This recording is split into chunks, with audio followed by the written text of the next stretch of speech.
anak, itong si David ay nakiramay, nagdasal, nag-ayuno, hindi kumakain, at maaaring hindi rin umiinom, at hindi siya humiga sa kanyang marangyang higaan ng hari, kundi sa lupa o sa sahig siya na nahihiga. David prayed and fasted, not to mention, of course, that as king, he naturally gave the sick boy the best medical and personal care that he could give.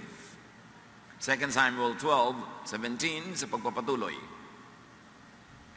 Lumapit sa kanya ang matatandang pinuno sa palasyo at hinihimok siyang bumangon. Ngunit tumanggi siya. Ayaw rin niyang kumain.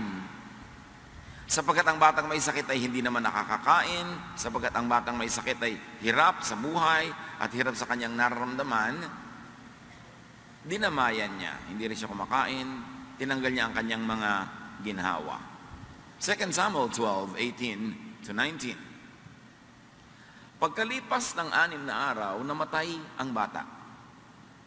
Hindi nila ito masabi kay David, sapagkat iniisip nilang lalo silang hindi papakinggan ito, at sa halip ay gumawa ng marahas na hakbang. Nakita ni David na nagbubulungan ng mga alipin, kaya't naghinala siyang patay na ang bata. Patay na ba ang bata? Tanong niya. Patay na nga po, kamahalan, sagot nila. So sa kabila ng kanyang pagdarasal, pag-aayuno, sa kabila ng lahat ng available technological and medical advances during their time, namatay pa rin ang bata.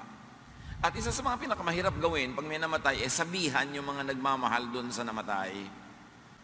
Dahil nag-iisip ka, baka sobra siyang malungkot, baka may gawin siyang hindi magandang bagay, etc., etc. Pero, nung nakita ni David na nagbubulong-bulungan ng mga tauhan sa palasyo, sabi niya, patay na ba? At sabi nga niya, nila ay patay na nga po. Suspense. Kung ano ang gagawin ng hari. Noong buhay pa, ganun siya. Paano kaya kung ngayong patay na? Baka mas malala pa ang gawin. 2 Samuel 12:20, pagkarinig nito, at ngayon ay gusto nating pansinin ng 7 things to do after a loved one dies, bumangon si David, number 1, naligo, number 2, at nagbihis, number 3. Number 4, pumasok siya sa bahay ni Yahweh, sa bahay dalanginan, nagpatiripa at nanalangin, number 5. Pagkatapos umuwi siya, number 6, at humingi ng pagkain, number 7. 7 ang ginawa niya matapos niyang malaman na ang bata ay namatay na. Bumangon, naligo, nagbihis, pumasok sa bahay dalanginan, nagpatiripa at nanalangin, umuwi, kumain. 2 Samuel 12:21-23. Tinanong siya ng kanyang mga tauhan, hindi po namin kayo maintindihan. Nung buhay pa ang bata, nag-ayuno kayo at tumangis dahil sa kanya. Ngayong patay na, bumangon kayo at kumain. Sumagot si David, nung buhay pa ang bata, ako'y nag-ayuno at tumangis sa pag-asa kong kahabagan ako ni Yahweh at pagagalingin ang aking anak. Ngayong patay na siya, bakit pa ako mag-aayuno? Maibabalik ko ba siya sa kanyang buhay? Balang araw, susunod ako sa kanya, ngunit hindi na siya makababalik sa akin. Sabi niya, nung meron pang pwedeng mangyari, pwede pang ipakiusap, nakiusap ako, ginawa ko ang lahat. People in the old times believed that by sacrificing, they could probably move God to do what they are asking for. Sabi niya noon, pwede pang gawin. Pero ngayong patay na, what's the use na ituloy ko pa ang aking pag-aayuno? Hindi ko na kayang pabalikin ang pumunta na sa Diyos. Darating ang panahon, ako din pupunta doon. Yun na lang ang aantayin ko. Pero hindi ko na siya mapapabalik dito. So itutuloy ko na ang buhay. Lessons from David, very important. Kasi lahat naman tayo namamatayan ng mahal sa buhay. Kung hindi pa, ayaw man natin, darating at darating yun. 3 things to do while the loved one is still alive. May ginawa si David habang buhay pa yung bata. Pray for the person. Pray for his or her sake. Intercede with God. And this is not only just technical prayer. It means minister spiritually, minister emotionally. Yun ang nasasakop ng ibig sabihin ng panalangin. Spiritual na gawain ng panalangin, kasama na doon yung binibigyan mo yung tao ng spiritual ministration, pampalakas ng loob, pampasaya, dinadalaw mo, hinahagod, pinapalakas ang loob, kasama yun. Gawin mo lahat yun. At pangalawa, tulad ng ginawa ni David, fast, which really means sacrifice, makiramay. Pero yung may practical benefit, huwag mo naman pahirapan ng sarili mo na wala namang napapala yung may sakit sa pagpapahirap mo sa sarili mo. Tulad ng ginawa ni David, wala namang napala yung may sakit niyang anak kahit mahiga siya sa sahig. Pero siya siguro may napala. Kasi ayaw niyang sobrang ginhawa siya, tapos yung mahal niya sa buhay ay naghihirap. So, nakiramay siya, pero walang benefit yun sa bata except nakinabang si David dahil emotionally, nakatulong sa kanya yung feeling na siya man ay nakikiramay. Although in those days, they believed that by sacrificing, you might accrue some benefits for the person that you're interceding for. Sa kanilang pananalig, ang pagsasakripisyo nila ay mayroong mabuting magagawa para sa kanilang ipinagsasakripisyo. So tulad ni David, care for your loved ones while they can still benefit from it. Makiramay ka na, magsakripisyo ka, gawin mo ang pwedeng gawin para wala kang pagsisisihan at makatulong ka talaga sa pasyente. Give according to your ability and according to the person's need. Ano ba ang kanyang kailangan at ano ba ang kaya mong ibigay? Emotionally, spiritually. Magpalakas ka ng loob, magpasaya, magbigay ng kaaliwan sa isang taong nahihirapan. Why? Because more loving before someone dies means less mourning after. Mas marami kang pag-ibig, pagmamahal, pag-aaruga habang siya'y buhay pa, mas konti ang pagsisisihan mo at ipagluluksa kung siya'y namatay na. Kaya yung mga sobrang makapagluksa, sobrang makapagwala, sobrang makaiyak, pag namatay, iniisip ng mga ibang chismosang nakikipaglibing, siguro may atraso yan sa namatayan, kaya ganyan. Kasi kung talagang binigay mo na lahat ng maibibigay mo, tulad ni David, nung umalis, hindi naman siya masaya, pero wala na siyang dapat pagsisihan. Kasi naibigay naman niya ang dapat niyang ibigay. At pangatlo, obviously, it went on without saying, sa case ni David, give the best care you could give. Habang buhay, ibigay mo ang pinakamabuti mong pwedeng ibigay. Komportabling higaan, hindi yung ang pagkaganda-gandang ataol kung kailan patay na. Ngayon, kung nabigyan mo ng komportabling higaan, ibigyan pa ng magandang ataol, hindi okay. Pero yung hindi mo nang pinahiga sa ginhawa nung nabubuhay, para ano yung magandang masyadong higaan kung patay na. Yung nung may sakit, dalawin mo ng dalawin, punta mo ng puntahan. Hindi kung kailan namatay na, doon kalamay ng lamay 24/7. Gawin mo na ako anong pwede mong magawa. Give your time, your talent, your treasure to the person that you care about. Para kung siya ay bawian ng buhay at sumalangit, no regrets. Mas maluwag sa dibdib. Hindi masaya, pero hindi sobrang malungkot. So, reviewin natin the 7 things to do after a loved one dies. Or very, very technically, after a loved one returns to God. Kasi pag sinabi nating die, namatay, para ang lungkot. Pero yung sumalangit, may konting bahid ng lungkot. Pero sumalangit naman pumunta sa Diyos, so huwag ka ng sobrang malungkot. Anong ginawa? Bumangon si David, sabi ng verse. So you stand up from that floor, whatever your floor is. Kung sumakabilang buhay na ang mahal, rise from your suffering, from your pakikiramay. Stop sacrificing. Make yourself more comfortable. Hindi yun dapat ika-guilty kasi tapos na. Si David ay naligo. So, what do you do? Refresh. And in your life, it means restore yourself. Ibalik sa normal. Maging ang iyong ayos, ang iyong itsura. Sabi sa Bible, nagsuklay siya, nagdamit ng maayos. At siya ay nagbihis, nagsuklay. Which means you prepare to face the world again. You prepare to get on with life. Ang Diyos na nakakaalam ng pinakamabuti, kinuha na siya, ikaw hindi pa. So it means dito ka pa, dito pa ang assignment mo. Huwag kang sumama sa libing, huwag kang sumama sa hukay. Kaya ka hindi pa kinuha ng Diyos, dito ka pa. So maligo ka, magbihis, magsuklay, at patuloy na mabuhay. At ang ginawa ni David, pumasok siya sa bahay ni Yahweh, sa bahay dalanginan. So what do you do? Worship.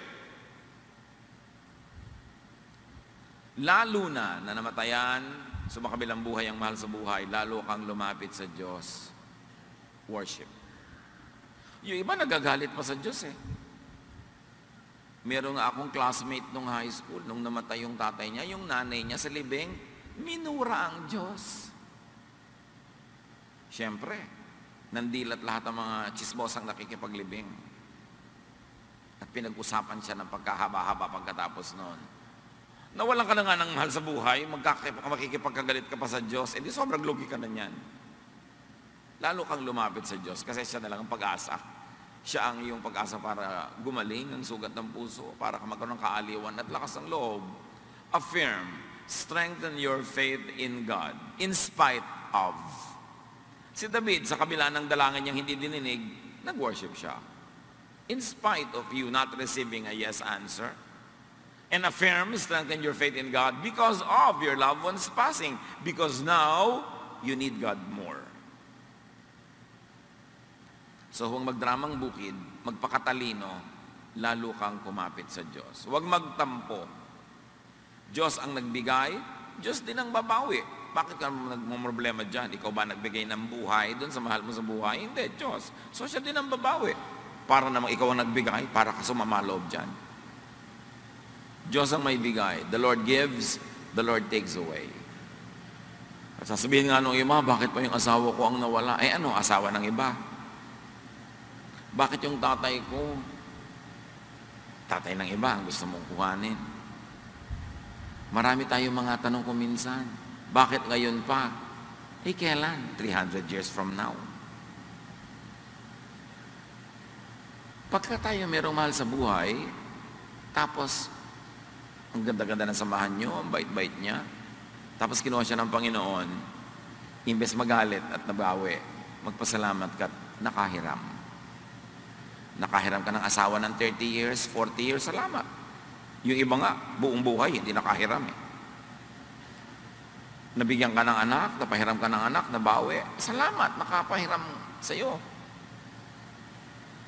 Nakahiram ka sa Diyos ng nanay, ng tatay, ng tiya, salamat. Nung binawi, tulad ng anumang bagay na hiniram natin na very useful, ang dapat mong gawin, magpasalamat ka doon sa bumabawi. Hindi yung nagagalit ka pa. Buti nga nakahiram ka. At magtiwala, lalong lumapit, lalong kumapit sa Diyos. Isa pa ang ginawa ni David, nagpatira pa at nanalangin. So you submit all the more to God. Lalo mong nakita na ganun lang pala ang buhay, pwedeng mawala sa isang iglap. So, maganda na lalo kang lumapit sa Diyos kasi yung buhay mo rin pwedeng bigla mawala. So, lalong isurrender sa Panginoon ang buhay at lalong bigyan ito ng katuturan. Pray. Seek God's guidance and help in the next chapter of your life. The end of an earthly life is not the end of eternal life. At sabi nga ni David, hindi na siya babalik sa akin, pero ako pupunta sa kanya. So tiyakin mo na ikaw nasa Panginoon din. Para pag ikaw naman ang kinuha, eh di may reunion. Magkikita-kita kayong muli ng mga mahal mo sa buhay na nauna na. Ano pang ginawa ni David? Pagkatapos ng lahat, umuwi siya. So anong dapat mong gawin? Go home. Pag ikaw ay naglibing, pagka ikaw ay may dinala sa huling hantungan ng anumang mahal sa buhay, di ba uuwi ka? Pag uwi ka, at pag umuwi ka, isipin mong hindi ka lang umuwi sa isang bahay, bumabalik ka sa buhay. Life must resume. Get back to your base in which and from where you resume life. Ituloy ang buhay. Dapat yan, hindi wakasan. At hindi yung nabubuhay ka pero parang hindi. Dapat ituloy ang buhay. That's how you honor the departed, by getting on with life. Tapos ang ginawa ni David, humingi ng pagkain. Kasi naman may mga katulong siya. No? Kung wala kang katulong, magluto ka. Maghain ka. Ang point lang dito, eat. Strengthen yourself spiritually and physically, which really means strengthen yourself emotionally. Because when you are spiritually and physically strong, you become emotionally better. And there are more lessons from David. If and when the Lord makes that final decision to take someone's life back, abide. Submit. Believe. Sumunod ka, magpasakop ka, at manalig. And very importantly, sa mga nabubuhay pa na may mahal sa buhay na sumakabila, release the loved one unto the Lord. Pawalan nyo. Yung mga iba sa libingan, nagpapawala pa ng mga lobo, parang symbolic na binibitawan, tapos umaakyat patungo sa Diyos. Kaya lang huwag yun ang gawin yun, kasi yung lobo puputok doon sa himpapawid at babalik bilang pollution. Na yun, spiritually na lang, emotionally, pawalan ninyo. Sa Diyos naman pupunta, bakit ayaw nyo ibigay? Bakit? Mas maalagaan nyo ba yan ng mas mainam kaysa sa Diyos? Mas mamamahal mo ba siya kaysa sa pagmamahal ng Diyos? So release. Luwagan ng dibdib. Makabubuti yun. Higit kanino man ay sa iyo. At yun ay magiging magandang pahimakas ng pagtitiwala sa Diyos. Ecclesiastes 12:7, and the dust returns to the ground it came from, and the spirit returns to God who gave it. Yan naman ang nangyayari bumabalik sa Diyos. Dapat maibsan ang pait, ang hapdi, kung alam mong sa Diyos naman nagpupunta. Kaya napakahalaga na habang buhay ang tao, ay makipagkasundo sa Diyos, magbalik loob sa Diyos, at nang kumbawian siya ng buhay, tuloy-tuloy siyang uuwi sa Diyos. Si Stephen, nung siya'y binabato ng mga Hudyo, alam niya kung ano mangyayari pag nalagutan siya ng hininga? Acts 7:59. While they were stoning him, Stephen prayed, Lord Jesus, receive my spirit. Yun ang nangyayari sa nalalagutan ng hininga. John 5:24, I tell you for certain that everyone who hears my message and has faith in the one who sent me has eternal life and will never be condemned. They have already gone from death to life. Sabi yan ni Jesus. Ang nananalig sa Kanya, sumusunod sa Kanya at nananalig sa Amang nagsugo sa Kanya, ay may buhay na walang hanggan at hindi hahatulan. Lumipat na sila mula sa kamatayan patungo sa tunay na buhay. So, kahit buhay pa ang iyong katawan, kung naniwala ka kay Jesus at sa nagsugo sa Kanya na Ama sa langit, yung espiritu mo binuhay ng muli. Pag namatay ang iyong katawan, hindi na mamamatay yung espiritu na yon, babalik lang sa Diyos. Kaya sinasabing ang tunay na nasa Panginoon, kailan may di namamatay. Sasabihin ng mga pilosopo, bakit ayan, nasa ataul? Katawan yon, yung espiritu ang pinag-uusapan, at yung espiritu ang mahalaga. At iyon ay hindi makararanas ng kamatayan. Kaya hindi natin sinasabing, ay, namatay na pala si sister ganon, ay, si brother ganon. Dito nga sa day by day, sinasabi natin, ay, gumraduate na pala. You know, graduation is a promotion. At kung nasa Panginoon ka, pag namatay ang iyong lupang katawan, gumraduate ka, you get promoted to the next rank, which is to the presence of the Lord. Kaya sabi ni David, ang linaw-linaw, malinaw sa kanya someday I will join him in death, but he can return to me. Yun na lang ang aabangan ko, na kami ay magkakasama muli doon sa kabilang buhay, hindi dito. Magkaka-reunion naman kayo. Yan ang lagi mong isipin kung merong mahal sa buhay na gumraduate. Lalo't pareho kayong nasa Panginoon. Revelation 21, 3-4. I heard a loud voice shout from the throne. God's home is now with His people. He will live with them and they will be His own. Yun ang magaganap. Sa huling sandali, magsasama talaga ang Diyos at ang kanyang mga anak. Yes, to continue, God will make His home among His people. He will wipe all tears from their eyes. And there will be no more death, suffering, crying, or pain. These things of the past are gone forever. Nasa kabilang buhay, sa piling ng Panginoon, ay wala ng lungkot. Wala ng sakit. Lahat yun ay lipas na. Pero yun ay future tense pa. Now, ikaw na naiwan, you are still in your earthly body. Magpakatatag. Buuin ang loob. Ituloy ang buhay. Ano mang sakit yan, ano mang hirap, hindi yan bago.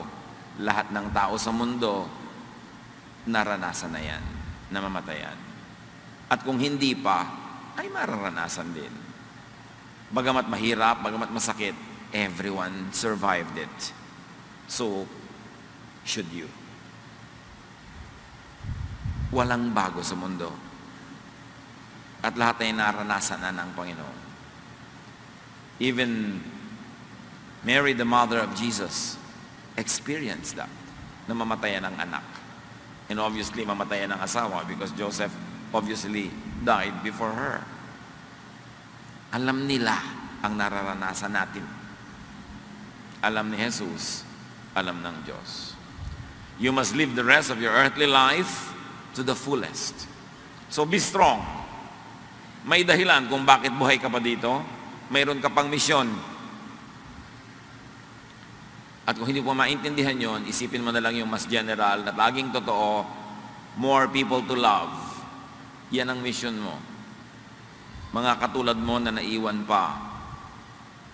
At kung yung mahal mo sa buhay ay may minamahal, at siya na mahal mo sa buhay ay nawala na dito sa mundo, gawin mong misyon na ikaw ang patuloy ng pagmamahal niya sa mga minamahal niyang hindi na niya pwedeng mahalin ngayon in a physical, earthly sense. Missionin mo na yon dahil mahal mo siya eh. Mahal mo pala siya, meron siyang alagang aso, o di alagaan mo ngayon. Mahal mo pala siya, mahal na mahal niya ang tatay mo o nanay mong iniwan niya, mahalin mo ngayon yung naiwan mo magulang. Yan ang gawin mo, ituloy mo yung ginagawa ng mahal mo sa buhay para magkaroon ng saysay ang natira mong buhay ngayon. So, kung ikay namatayan, sumakabilang buhay ang iyong mahal sa buhay, ngayon anong gagawin mo? Love pa more. Ano ba yung mga mahal na noong yumao? Ano ba ang kanyang mga adhikain? Ano ba ang kanyang mga project? Hindi ituloy mo. Para lalo mong ma-appreciate yung buhay. At heto inisa-isa natin yung ginawa ni David. He prayed, he sacrificed, he cared. Halimbawa, ikaw, nagkulang ka sa department na yan.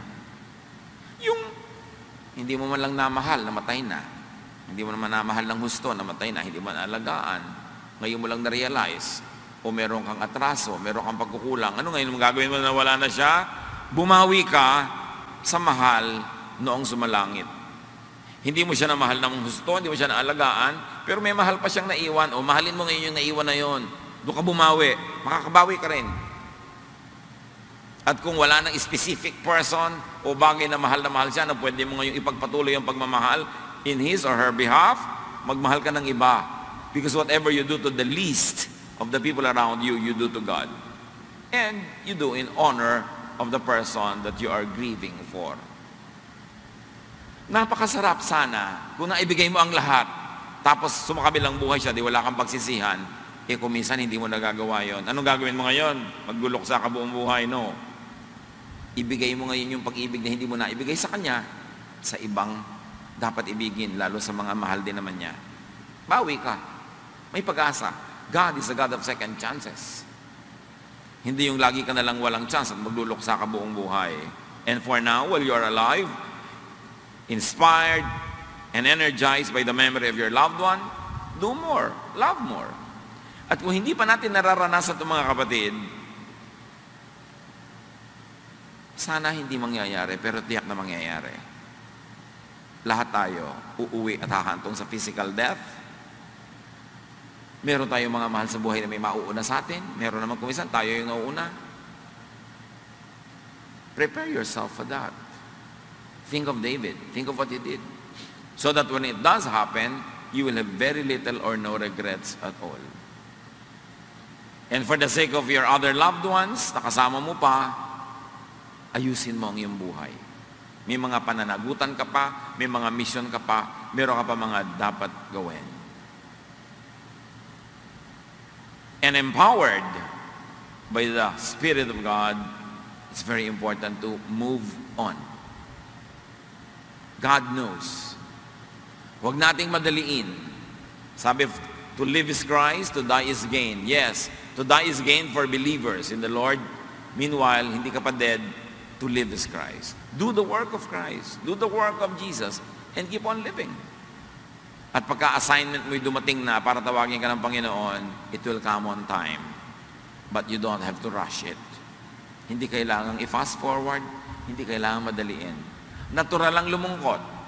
Pero pag lumulungkot kayo, aliwin nyo ang inyong sarili. Huwag kayong magpakalubog-lubog sa lungkot dahil kakainin kayo niyan. Ang mahalaga, honor the memory of the departed loved one by doing the good things he or she has been doing, by loving those that he or she loved, or loving others instead. Because life goes on. Dear Lord, teach us. Turuan niyo po kami, Panginoon, na habang nasa paligid namin ang mga mahal namin sa buhay, mahalin na namin. At kung kunin niyo na, ay maging mas maluwag sa aming loob. At sa mga nagkaroon ng mga pagkukulang, hindi ito nagawa, at naging parang huli na dahil binawi na ang buhay ng mahal nila sa buhay, turuan niyo pong pwede kami bumawi sa maraming ibang paraan. Because you are a God who likes to restore us. Thank you for the many possible restorations. At habang kami, Panginoon, ay malakas, nabubuhay, turuan mong to give to people, to be caring, to be loving. At tumanggap din naman kami ito. Matuto kaming tumanggap ng pagmamahal, pag-ibig ng iba, so that all of us will flourish, will be happier, more joyful in the climate of love. Pagbulay-bulayan natin mga kapatid ang mga kahulugan nito, make it personal, apply it in your life. Be silent before the Lord, pray, contemplate.